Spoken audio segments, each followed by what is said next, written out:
Hola, ¿qué tal? Sean todos bienvenidos a RT. Son las 7 de la mañana aquí en Moscú y es tiempo de presentarles las noticias. Casi una decena de fosas con restos humanos fueron encontradas este jueves en la localidad mexicana de Iguala, según informan los medios locales, mientras el gobernador del estado de Guerrero ha pedido licencia de su cargo por 30 días a raíz del escándalo ocasionado por la desaparición de los 43 estudiantes. 32 civiles han fallecido como resultado de los bombardeos a Siria realizados por la coalición internacional. Así lo reflejan datos del Observatorio para los Derechos Humanos de ese país, que además estiman en más de 500 los combatientes del Estado Islámico y del Frente al-Nusra que han muerto desde el comienzo de los ataques aéreos.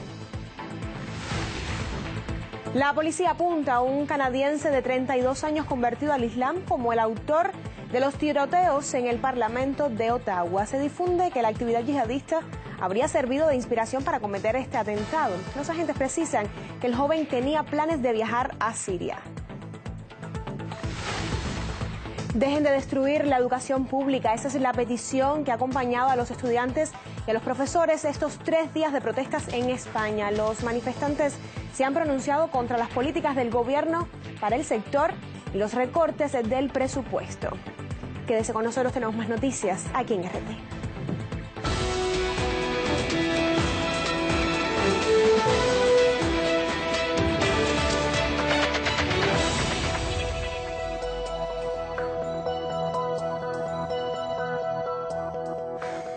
En la localidad mexicana de Iguala hayan cerca de una decena de fosas con restos humanos. El descubrimiento lo han hecho unas brigadas que buscan a los 43 estudiantes perdidos. Precisamente el escándalo por la desaparición de estos alumnos ha forzado a que el gobernador del estado de Guerrero, Ángel Aguirre, pida licencia de su cargo por 30 días. Nuestra colaboradora en México, Emma Torres, nos amplía esta información y trae las últimas actualizaciones del caso. Ante la presión que miles y miles de mexicanos han estado ejerciendo, Ángel Aguirre ha solicitado licencia para separarse de su cargo como gobernador del estado de Guerrero. Esa licencia la ha pedido por 30 días y muy probablemente se pueda extender de manera indefinida. Para favorecer un clima político que ponga la atención y la solución de estas prioridades, el día de hoy, con fundamento en el artículo 84 de nuestra Constitución Política del Estado de Guerrero, he decidido solicitar licencia al Honorable Congreso del Estado. De quien no tenemos noticias todavía es del exalcalde de Iguala, José Luis Abarca. José Luis Abarca tiene una historia de homicidio y de mucha corrupción. Por otro lado, su esposa, María de los Ángeles Pineda Villa, de quien hoy se tiene confirmada la sospecha de que es autora intelectual de la masacre de estos estudiantes, de los 6 muertos y de los 43 desaparecidos. Se sabe que sus 3 hermanos eran operadores del cártel de los Beltrán Leiva. En más información, también el padre Alejandro Solalinde, activista y también defensor de los derechos de los migrantes, ha declarado afuera de las oficinas de la Procuraduría General de la República que los 43 estudiantes en efecto están muertos, que los 43 estudiantes fueron calcinados, algunos desafortunadamente con vida, y también está haciendo un llamado a nivel internacional para exigir que todos conozcamos los hechos que pasaron en Iguala y que de esta manera se siga presionando al gobierno. El principal preocupado que en identificar dónde están ellos es la PGR, porque la presión social es muy grande, las movilizaciones no van a parar, van a seguir las movilizaciones. De acuerdo a Alejandro Solalinde, el gobierno sabe precisamente dónde se encuentran estos cuerpos. Solalinde ha señalado que los cuerpos de los estudiantes se encuentran en la zona limítrofe entre el Estado de México y el Estado de Guerrero. Y se agotó el tiempo para el gobierno mexicano en el caso de los 43 estudiantes desaparecidos. Así lo opina Abdel Becerra Berreda, quien es el director del Centro de Derechos Humanos de la montaña de Tlaxinolán, que asiste legalmente a los alumnos de la Escuela Normal Rural Ayotzinapa y sus familiares. Es una normal que lamentablemente las autoridades federales y estatales han querido desaparecer, porque pues para ellos estas normales rurales, que es para formar a futuros maestros que puedan trabajar en comunidades indígenas o campesinos. Para las autoridades federales, estas rurales ya pasaron su tiempo, y la normal de Ayotzinapa es una normal con mucha historia de resistencia.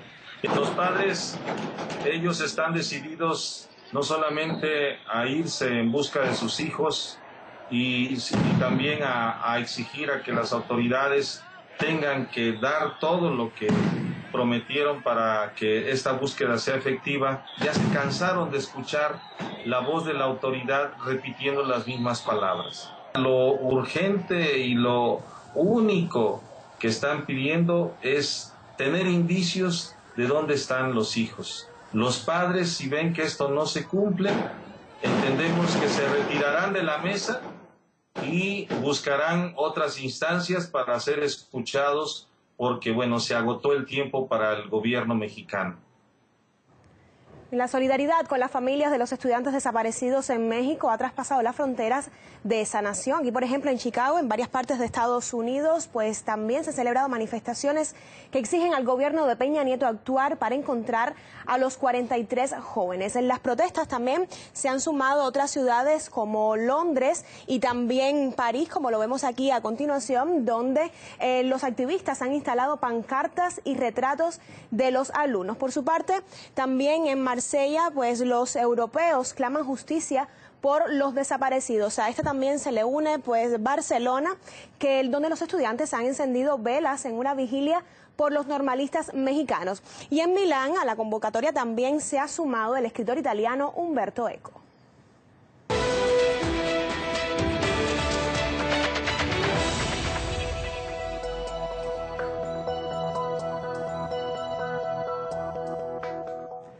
Más de 550 personas han muerto desde el inicio de los ataques aéreos de la coalición en Siria.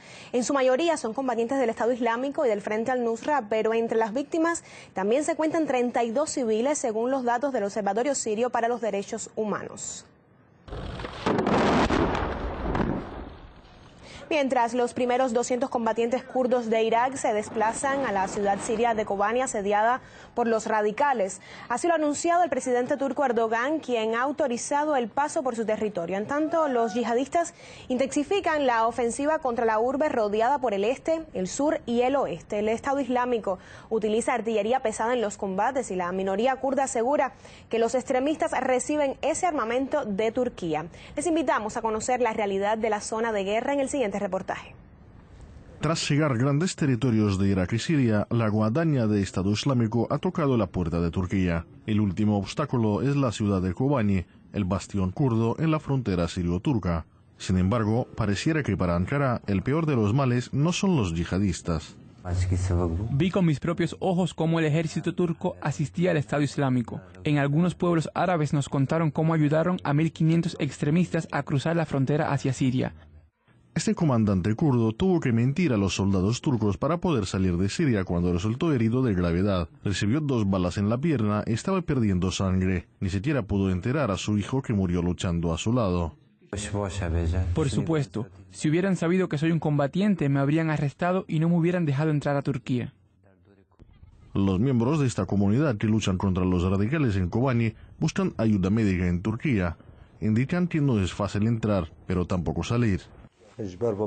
Si los soldados turcos hubieran mirado bien mis heridas, se habrían percatado de que soy un combatiente. Pero por supuesto dije que soy civil. Babe fue herido hace 5 días. Acaba de salir del hospital y ya no ve la hora de regresar a Kobani. Cruzamos de forma ilegal por senderos escondidos. Dios nos creó para morir y no tenemos miedo.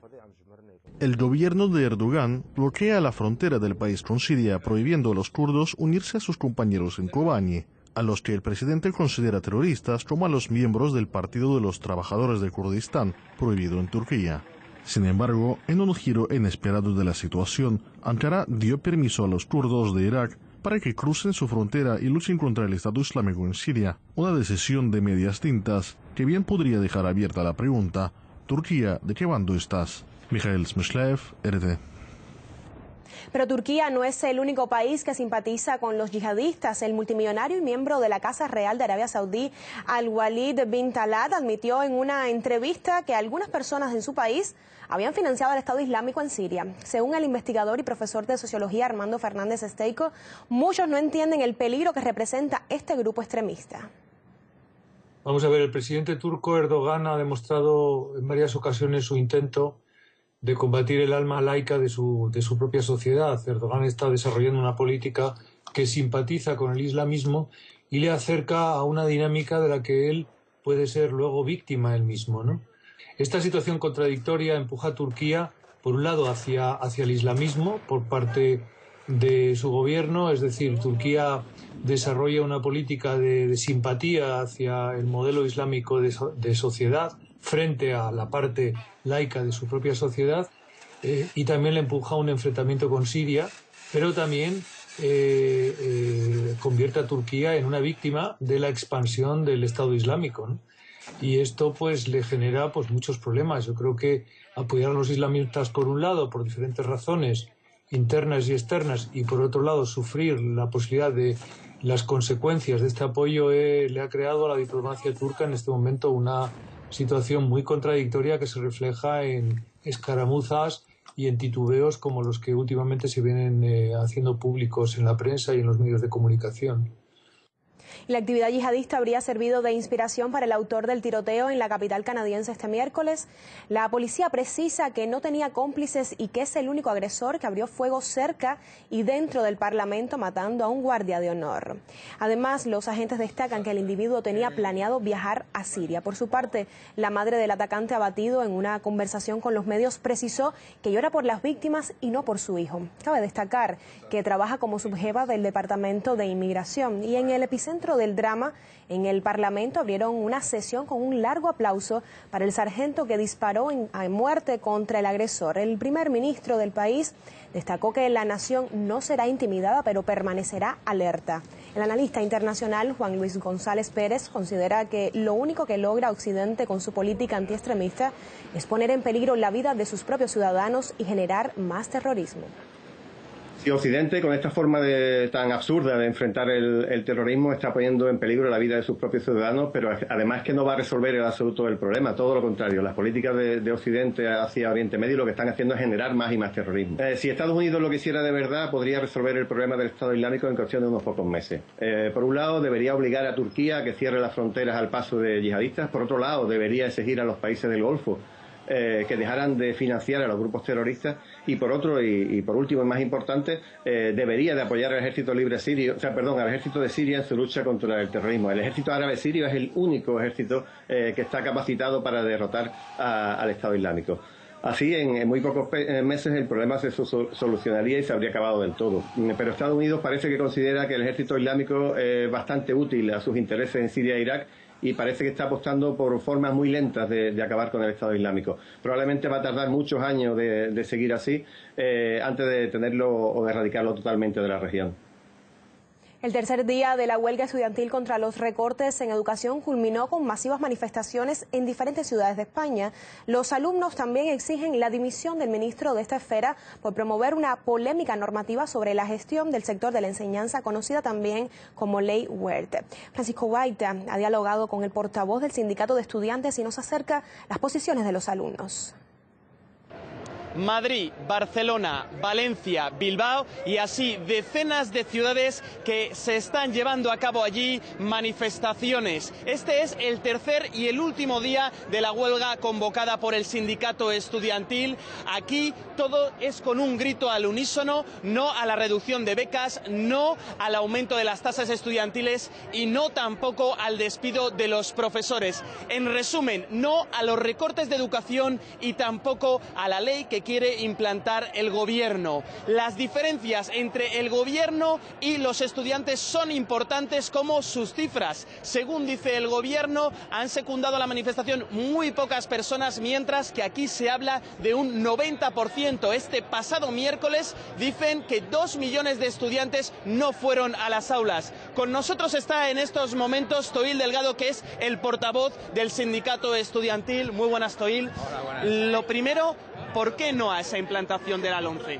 porque es una implantación que lleva aparejada un recorte de 7.000 millones de euros a la escuela pública, que se ha llevado por delante de 33.000 docentes, que ha hecho que 45.000 compañeros de la universidad hayan sido expulsados por no tener dinero, ¿no? Es devolvernos a las cavernas educativas que había en este país en los años 50, donde al final lo que se persigue es que solamente quien tenga dinero pueda mandar a sus hijos a una educación de calidad. Hay un punto y final en este momento de la huelga de 3 días, que es dar una carta al ministro de Educación. Con esa carta, ¿qué queréis? Nosotros lo que queremos es que deje de destruir la educación pública, que deje de decir mentiras, que deje de explicar que es necesario esos recortes, porque si no la sociedad se hunde. La sociedad se está hundiendo con su gobierno. En este país cada día hay 80 familias que son desahuciadas. En este país los inmigrantes, más de 1 millón de inmigrantes, ya no tienen derecho a la sanidad.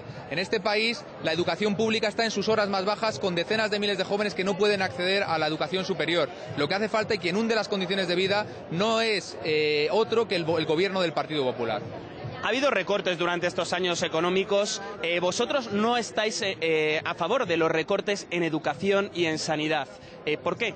No aceptamos ningún tipo de recorte en gastos sociales porque entendemos que hay miles de millones de euros que, en lugar de dedicarse a cubrir estas necesidades básicas de la mayoría de la sociedad, se están utilizando esos mismos recursos para salvar bancos y grandes empresarios, los causantes de la crisis que estamos padeciendo. Lo que decimos es que el dinero es para salvar a las personas, para salvar los derechos sociales, y no a una minoría, a un grupo absolutamente reducido de grandes multimillonarios que viven a cuerpo de rey a costa de las condiciones de vida de la mayoría de la sociedad. He escuchado aquí que la educación se está aniquilando en estos momentos. ¿No es muy exagerado decir eso o crees que es justo?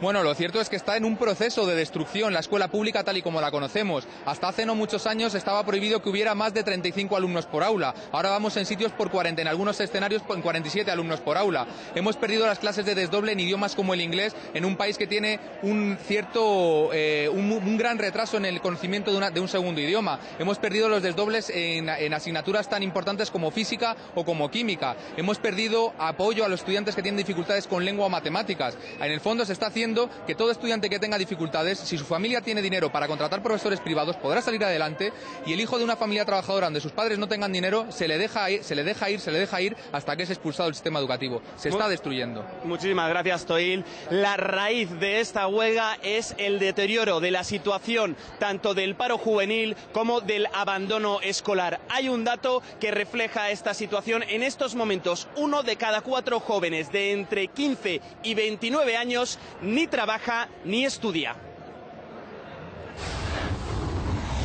Cambiamos de información. Dilma Rousseff aumenta la ventaja sobre Aécio Neves, su rival en la carrera presidencial. La actual mandataria brasileña ganaría en los comicios con un margen de entre 6 y 8 puntos, según indican las últimas encuestas. En particular, los sondeos precisan que Rousseff la apoya casi el 49% de la población, mientras a su oponente lo respalda solo un 41% de los electores, teniendo en cuenta las personas que aún no se deciden definitivamente por un candidato. La presidenta avanzó en la intención del voto al recordarle a los brasileños los programas sociales que ha impuesto su administración. Rousseff subrayó que Neves podría poner en peligro estos logros debido a su programa de encaminar sus acciones hacia la esfera de los negocios. El presidente venezolano Nicolás Maduro ha acusado a Estados Unidos de inundar el mercado del crudo con petróleo de esquisto, cuya explotación causa daños irreparables a la naturaleza. Se trata de la tecnología de fracturación hidráulica conocida también como fracking. Karen Méndez nos brinda más detalles sobre sus declaraciones. El presidente Nicolás Maduro ha denunciado que la caída en los precios del petróleo se debe, entre otras razones, a que Estados Unidos está inundando el mercado internacional con petróleo de esquisto. Es un petróleo que se extrae de la tierra a través del método fracking, que ha provocado innumerables denuncias alrededor del mundo por los graves e irreparables daños que ocasiona en la naturaleza. Venezuela denuncia la destrucción que se le provoca al planeta Tierra y a los lugares del planeta donde se está aplicando estos métodos bárbaros, salvajes, antihumanos para sacar petróleo y gas llamados de esquisto. Diversos analistas internacionales también coinciden que esta caída en los precios del petróleo ha sido provocada por Estados Unidos y sus aliados con el objetivo de afectar la economía de los países exportadores de petróleo y dinamitar la OPEP. Según la Administración de Información de Energía, EIA, hay 10 países en el mundo que tienen las principales reservas de petróleo de esquistos. Ellos serían Estados Unidos, Canadá, México, Argentina, Venezuela, Libia, Pakistán, Indonesia, China y Rusia. Venezuela ha dicho que está preparada para enfrentar esta caída del petróleo. Y por su parte, el presidente de Rusia, Vladimir Putin, ha dicho que si existe un complot dentro del mercado petrolero, este golpeará a sus propios conspiradores. Y es que el fracking podría afectar el precio del petróleo, que puede desplomarse significativamente. Si llegara a los $80, repercutiría negativamente en los proyectos de extracción a partir de los 2,6 millones de barriles por día. El crudo a este precio los haría no rentables, según los datos de la Agencia Internacional de la Energía. La caída del coste además obligaría a los productores a congelar las nuevas inversiones y a detener el crecimiento de las ofertas de extracción profunda y posiblemente también de los depósitos de esquisto en Estados Unidos. Los analistas indican que las primeras en reaccionar serían las compañías norteamericanas que operan en zonas menos productivas. Si la bajada fuera de $3 o $4 más, les obligaría a reducir sus presupuestos. También resultarán afectados los costosos proyectos de las plataformas en Brasil o Canadá. Mientras tanto, las regiones de yacimientos tradicionales como Rusia, China o Nigeria mantienen una alta rentabilidad. Y el experto en energía, Antonio Arechavala Díez, destaca que el fracking solo trae pérdidas a las empresas que operan de esta manera. Si ahora se utiliza el fracking es simplemente porque hay y se ve venir un déficit de suministro de petróleo, nada, de aquí a 2 o 3 años. Estamos ante una gran recesión mundial, que es una recesión energética, puesto que el pico del petróleo ya se pasó en 2005. Por lo tanto, el fracking, esta bajada de los precios, le afecta de manera muy negativa y posiblemente se abandonen muchos de los proyectos que estaban previstos. Pero yo creo que no solamente por unas cuestiones económicas, estaban condenados al fracaso, puesto que el fracking se ha vendido como un milagro, que no lo ha sido, y lo único que ha traído a las empresas, sobre todo a las 5 grandes empresas occidentales y de petróleo, ha sido pérdidas y más pérdidas. De hecho, creo que acumulan ya, por los últimos datos que da la Agencia de Información de la Energía norteamericana, hay unas pérdidas de unos 400.000 millones de dólares ya acumulados. Y lo que están haciendo es endeudarse más y vendiendo activos. Con lo cual están cavando su propia fosa futura, efectivamente. Es lo que está pasando, que se están comprometiendo su futuro.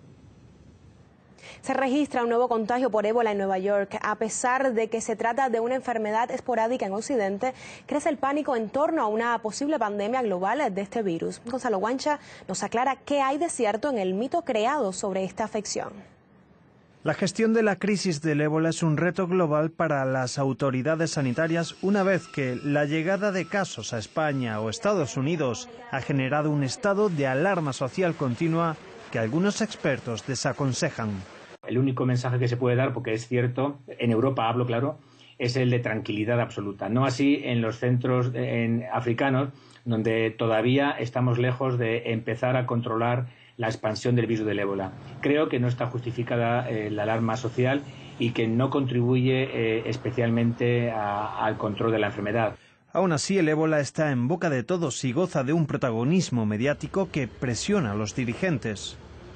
La inquietud, las preguntas están en la calle. ¿Cómo llega el ébola a nuestro entorno y cómo reconocerlo?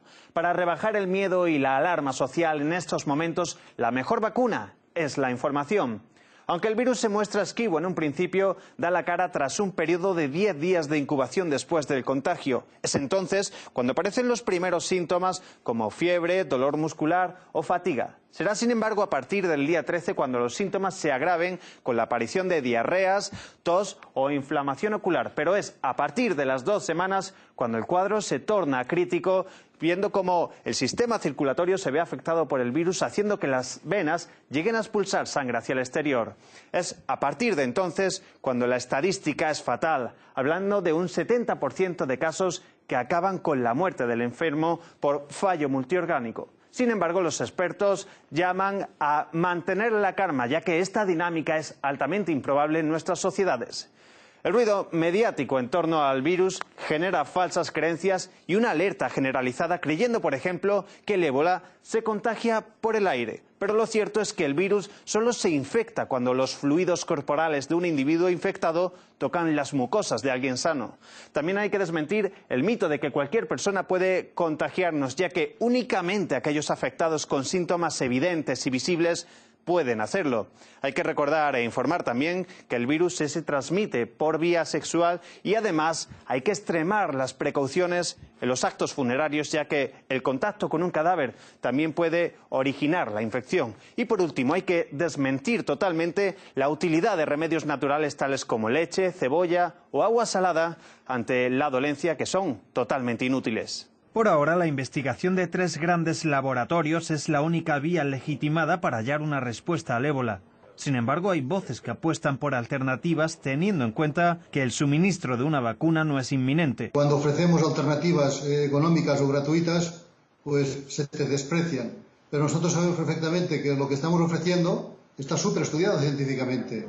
La Artemisia annua es una planta extraordinaria para malaria, son 1,5 millones de muertes al año que podríamos ahorrar. Y con el dióxido de cloro hay estudios que hablan pues que pueden afectar a todos esos virus. De hecho, es el mejor desinfectante para virus que existe. Investigadores como Josep Pamies afirman que cuestiones económicas y la relación entre la OMS y las empresas farmacéuticas condicionan la gestión de esta crisis. Yo creo que es el interés económico que hace que esto que no es posible, no se puede patentar, que no lo tengan en cuenta. Y como la Organización Mundial de la Salud no tiene la independencia económica que tendría que tener, pues porque está financiada solo en un 23% por los países de todo el mundo, con unas aportaciones desinteresadas, el otro 77% aportaciones interesadas, también se mezclan empresas farmacéuticas, alimentarias. Pero más allá de mitos, la alarma social o el hallazgo de una vacuna, la realidad en los países del África Occidental no ofrece paliativos. Los fondos económicos llegan a la zona con lentitud y las medidas adoptadas en los países han creado inseguridad y han contribuido al alza exponencial de los casos. El ébola vuelve a demostrarnos que incluso en la enfermedad hay 2 tipos de víctimas, las del primer mundo con posibilidades de curarse y las del continente negro, que aumentan las negras estadísticas del ébola. Gonzalo Guancha, RT. Denuncian que la agencia estadounidense USAID omitía detalles críticos en sus informes públicos. Se trata de las actividades de la organización en Egipto después de la caída de Hosni Mubarak en el año 2011. Se trata de los programas que desarrollaban para la USAID varias ONGs contratadas, pero que no tenían licencia para trabajar en ese país.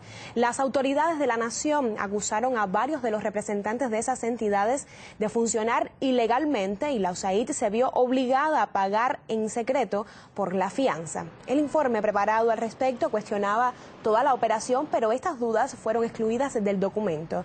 Para algunos expertos, esta infracción de la agencia de eliminar datos inconvenientes es un hecho sistemático para cubrir sus actividades de espionaje. Lo que estaba tratando de hacer USAID es evidentemente eliminar un encubrimiento sistemático de, una vez más, USAID estar envuelto en operativos políticos y de espionaje en otros países. En el caso egipcio, donde la labor de USAID estaba siendo conducente a la construcción de nuevas vías democráticas, llamaban ellos, para influenciar el nuevo sistema político que se pretendía establecer en Egipto. Esto lo estaban haciendo a través de subcontratistas para no dejar expuesto a personal del Departamento de Estado o otro personal gubernamental que obviamente lo haría una acción muy riesgosa y abiertamente ilegal. Así terminamos. Quédese con nosotros para el repaso de los titulares. No se vaya. Abandonó su anterior mundo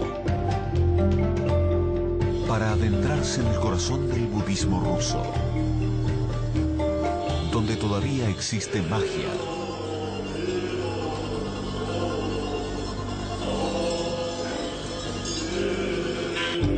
para buscar un milagro.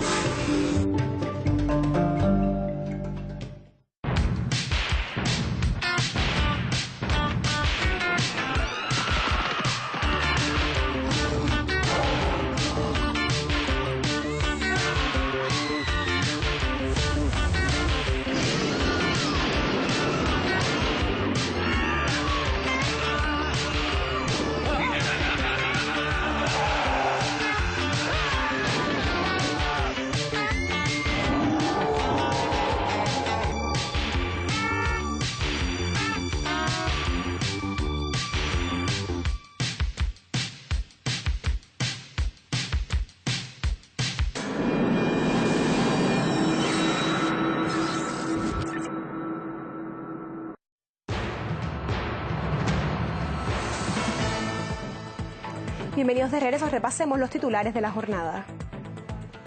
Casi una decena de fosas con restos humanos fueron encontradas este jueves en la localidad mexicana de Iguala, según informan los medios locales, mientras el gobernador del estado de Guerrero ha pedido licencia de su cargo por 30 días a raíz del escándalo ocasionado por la desaparición de los 43 estudiantes. 32 civiles han perdido la vida como resultado de los bombardeos de la coalición internacional en Siria. Así lo reflejan datos del Observatorio para los Derechos Humanos de ese país, que además estiman en más de 500 los combatientes del Estado Islámico y del Frente al-Nusra que han muerto desde el comienzo de los ataques aéreos. El atacante que abrió fuego cerca y dentro del Parlamento canadiense matando a un soldado habría sido influido por la actividad yihadista. Se trata de un ciudadano del país convertido al Islam. Los agentes precisan que el joven tenía planes de viajar a Siria. Dejen de destruir la educación pública. Esa es la petición que ha acompañado a los estudiantes y profesores en estos 3 días de protestas en España. Los manifestantes se han pronunciado en diferentes ciudades del país ibérico contra las políticas del gobierno para el sector y los recortes del presupuesto. Ahora les invito a ver nuestro programa Un Día Con. No se lo pierda.